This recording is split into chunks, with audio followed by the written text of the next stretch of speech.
శుభోదయం. ఇది జూన్ 15, 2024. లేఖనాలంతటా తమకు న్యాయకత్వం వహించడానికి యుగయుగాలుగా దేవుడు పంపిన వారి గురించి ప్రజలకు ఎల్లప్పుడూ ప్రశ్నలుండేవి. ప్రవక్తలందరూ గుర్తించిన యేసును కూడా ఆయన సన్నిహితులు, పరిచారకులు ప్రశ్నించేవారు. లూకా 24:25లో యేసుక్రీస్తు ఇలా చెప్పారు, అందుకైన అవివేకులారా, ప్రవక్తలు చెప్పిన మాటలన్నిటినీ నమ్మని మందమతులారా.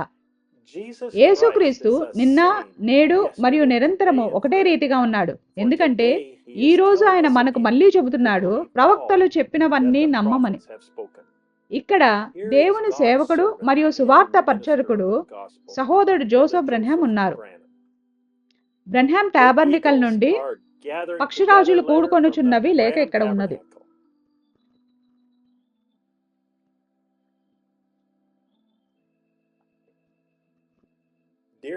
ప్రియమైన శ్రీమతి యేసుక్రీస్తు,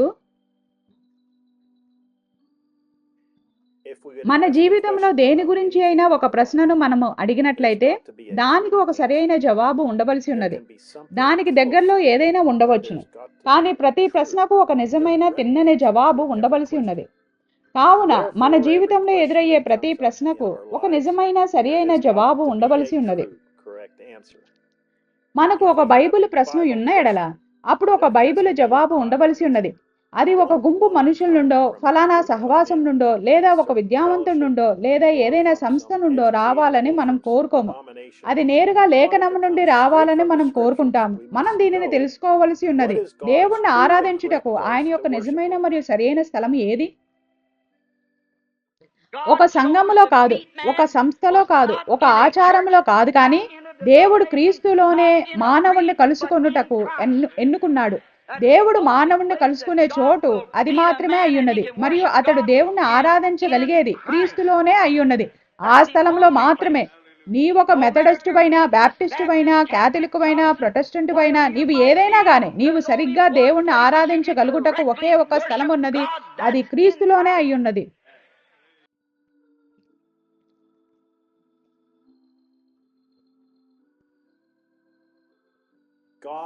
దేవుణ్ణి ఆరాధించుటకు ఆయన యొక్క సరి అయిన మరియు ఎన్నుకోబడిన ఆరాధన స్థలము యేసుక్రీస్తులో మాత్రమే అయ్యున్నది. అది మాత్రమే ఆయన ఏర్పాటు చేసిన మార్గమై ఉన్నది. బైబిల్ గ్రంథము మలాకి 4లో మనకు ఒక పక్షిరాజును వాగ్దానము చేసినది. మనము వెంబడించవలసిన ఒక అగ్నిస్తంభమును వాగ్దానము చేసినది. తప్పిపోయిన సంఘములకు ఆయన హెబ్రీ 13:8 అయ్యున్నాడని చూపిస్తాడు. యేసుక్రీస్తు నిన్న, నేడు, నిరంతరం ఒకటే రీతిగా ఉన్నాడని చూపిస్తాడు. లూకా 17:30లో మనకు ఇది కూడా వాగ్దానం చేయబడినది. అదేదనగా, మనుష్య కుమారుడు పక్షిరాజు తనను తాను ఆయన యొక్క వధువుకు బయలుపరుచుకుంటాడు. ప్రకటన 4:7లో 4 జీవులు ఉన్నవని అది మనకు చెప్పుచున్నది. మొదటిది సింహమై ఉన్నది, తరువాతిది దూడై ఉన్నది, పిదప తరువాతిది మనుష్యుడు. ఆ మనుష్యుడు సంఘ సంస్కర్తలై ఉన్నారు. మనుష్యుని యొక్క విద్య, వేదాంతము మరియు మొదలగునవి. అయితే సాయంకాల సమయంలో రానయ్యున్న చివరి జీవి ఒక ఎగురుచున్న పక్షిరాజే ఉన్నదని బైబిల్ చెప్పినది. దేవుడు తన అంత్యకాల వధువునకు ఒక పక్షిరాజును అనగా స్వయంగా మనుష్య కుమారుడే తన వధువును నడిపించుటకు తనను తాను శరీరంలో ప్రత్యక్షపరచుకొనుటై ఉన్నది. పాత నిబంధనలో ఉన్న ఆ పాత సంగతులన్నీ రానున్న సంగతులకు ఛాయలై ఉన్నవని కూడా బైబిల్ గ్రంథము చెప్పుచున్నది. ఆ ఛాయ దగ్గరవుతున్న కొద్దీ నీడ నిజస్వరూపము చేత మింగివేయబడుతుంది. అప్పుడు జరిగినది ఏమిటంటే, ఈనాడు జరగబోయే దాని యొక్క ఛాయే. మొదటి సమూయేలు 8వ అధ్యాయంలో ప్రజలను నడిపించుటకు దేవుడు సమూయేలు ప్రవక్తను ఏర్పాటు చేశాడని పాత నిబంధన మనకు చెప్పుచున్నది. ప్రజలు అతని వద్దకు వచ్చి మరియు వారికి ఒక రాజు కావాలని అతనితో చెప్పారు. సమూయేలు ఎంతగా దిగులు పడ్డాడంటే అతని గుండె దాదాపు ఆగిపోయినది. సమర్పించుకొని లేఖనము చేత నిర్ధారించబడిన ఈ ప్రవక్త ద్వారా దేవుడు తన ప్రజలను నడిపించుచున్నాడు మరియు అతడు తృణీకరించబడ్డాడని అతనికి అనిపించినది. అతడు ప్రజలను సమకూర్చి మరియు చిన్న పిల్లల వలె వారిని మోసుకుని మరియు వారిని అభివృద్ధి చేసి మరియు వారిని ఆశీర్వదించిన దేవుని నుండి దూరముగా వెళ్ళవద్దని వారిని బ్రతిమాలాడు. కానీ వారు పట్టు వీడలేదు. వారు సమూయేలుతో ఇట్లన్నారు, నీవు నీ నడిపింపులో ఎన్నడూ తప్పిపోలేదు. ఆర్థిక విషయాలలో నీవెల్లడూ నిజాయితీగా ఉన్నావు. మమ్మల్ని దేవుని వాక్య వరుసలో ఉంచుటకు నీవు నీ సాయశక్తులా ప్రయత్నించావు. దేవుని యొక్క అద్భుత కార్యములను, జ్ఞానమును, నియమమును మరియు కాపుదలను మేము అభినందిస్తున్నాము. మేము దాని యందు నమ్మిక ఉంచుచున్నాము. మేము దానిని ఇష్టపడుచున్నాము. మరియు అంతేకాకుండా మేము అది లేకుండా ఉండగోరడం లేదు. అయితే కేవలం విషయం ఏమిటంటే యుద్ధమునకు నడిపించడానికి మేము ఒక రాజును కోరుచున్నాము. ఇప్పుడు మేము యుద్ధమునకు వెళ్ళినప్పుడు యూదా వెంబడించుచుండగా యాజకులు ముందుగా వెళ్ళాలనేదే ఇంకను మా ఉద్దేశమై ఉన్నది. మరియు మేము బూరులు ఊదుచు మరియు కేకలు వేయుచు మరియు పాడుతూ ఉంటాము. మేము దానిలో ఏదియూ ఆపాలని ఉద్దేశించడం లేదు. కానీ మమ్మల్ని నడిపించుటకు మాలో ఒకడైన ఒక రాజు మాకు కావలెను. వీరు ఆ దినపు సంస్థ ప్రజలు కారు. వీరు వాస్తవానికి ఆయన వారిని నడిపించడానికి దేవుని చేత ఎన్నుకోబడిన దేవుని యొక్క ప్రవక్త అని నమ్మిన ప్రజలే. అవును, నీవు ఒక ప్రవక్తవు. వర్తమానమును మేము నమ్ముచున్నాము.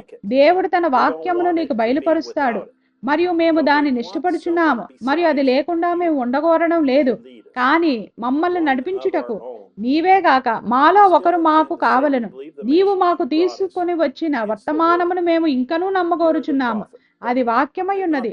నీవు ప్రవక్తవై ఉన్నావు, కానీ నీవు మాత్రమే ప్రాముఖ్యమైన స్వరము కాదు.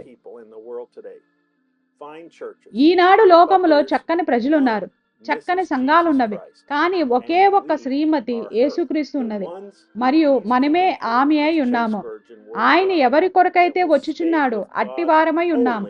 యెహోవా ఇలాగూ సెలవిచ్చుచున్నాడని దేవుని చేత నిర్ధారించబడి మరియు రుజువు చేయబడిన ఒకే ఒక్క స్వరముతో నిలిచి ఉండే ఆయన యొక్క పవిత్రమైన కన్యక వాక్య వధువై ఉన్నాము.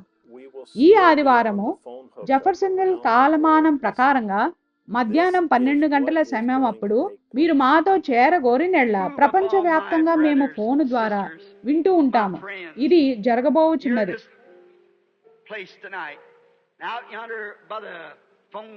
ఈ రాత్రి ఇక్కడ ఈ స్థలములో మరియు బయట ఆవలన ఫోను ద్వారా వింటున్న నా సహోదరులపై, నా సహోదరీలపై, నా స్నేహితులపై కదలాడుము. తూర్పు తీరము నుండి పశ్చిమ తీరము వరకు అనేక భిన్నమైన రాష్ట్రముల నుండి వినుచున్నారు. ప్రియమైన దేవా, టూసాన్లోని ఎడారులకు ఆవలన, కాలిఫోర్నియాలో, నెవాడా మరియు ఐడహోలో తూర్పున మరియు ఆ చుట్టూరా టెక్సస్ లో ఈ ఆహ్వానం ఇవ్వబడి ఉండగా చిన్న సంఘములలో, పెట్రోలు బంకులలో, గృహములలో కూర్చొని వింటున్న ప్రజల గురించి నేను ప్రార్థిస్తున్నాను. ఓ దేవా, తప్పిపోయిన ఆ పురుషుడు లేదా స్త్రీ, అబ్బాయి లేదా అమ్మాయి ఈ గడిలో నీ యొద్దకు వచ్చెదురుగాక. ఇప్పుడే దీనిని అనుగ్రహించుము. సమయం ఉండగానే ఈ భద్రత స్థలమును వారు కనుగొనేదరని యేసు నామంలో మేము దీనిని అడుగుచున్నాము. ఇప్పుడు ప్రభువా, ఈ సవాలు కలుసుకోబడినది. ఆ సాతానుడు, ఆ పెద్ద మోసగాడు దేవుని కుమారుని పట్టుకొనుటకు ఏ హక్కును కలిగిలేడు. వాడు ఓడిపోయిన వాడై ఉన్నాడు. ఒకే ఒక్క నిజమైన నామము, ఒకే ఒక ఆరాధన స్థలమైన యేసుక్రీస్తు కల్వరి వద్ద వాడిని ఓడించాడు. మరియు ఇప్పుడు మేము ఆయన రక్తమును ఒప్పుకొనుచున్నాము. ఆయన ప్రతి వ్యాధిని, ప్రతి రోగమును ఓడించాడని ఒప్పుకొనుచున్నాము. మరియు ఈ సమూహమును విడిచిపెట్టవాలని నేను సాతానుకు ఆజ్ఞాపిస్తున్నాను.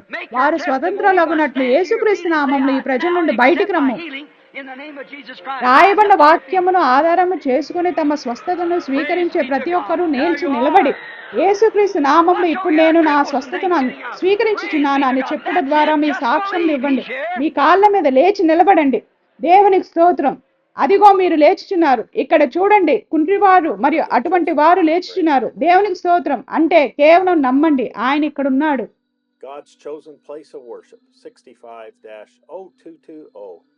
సహోదరుడు జోసెఫ్ బ్రెన్హామ్. దేవుడు ఏర్పరచుకొనిన ఆరాధనా స్థలము 65-02-20. వర్తమానమును వినడానికి ముందు చదవవలసిన లేఖనములు: ద్వితీయోపదేశ కాండము 16వ అధ్యాయము 1-3 వచనములు, నిర్గమ కాండము 12వ అధ్యాయం 3-6 వచనములు, మలాకి 3 మరియు 4వ అధ్యాయములు, లూకా 17వ అధ్యాయం 30వ వచనము, రోమా 8వ అధ్యాయము 1వ వచనము, ప్రకటన 4వ అధ్యాయము 7వ వచనము. దీనితో బ్రన్హమ్ టాబర్నికల్ నుండి, జెఫర్సన్విల్ ఇండియానా నుండి, బ్రన్హమ్ టాబర్నికల్ నుండి పక్షిరాజులు కూడుకొనుచున్నవి లేక ముగిసినది. మరలా కలిసేంత వరకు దేవుడు మిమ్మల్ని దీవించును గాక మరియు షలోం. www.branhamtabernacle.org మరియు www.svfellowship.info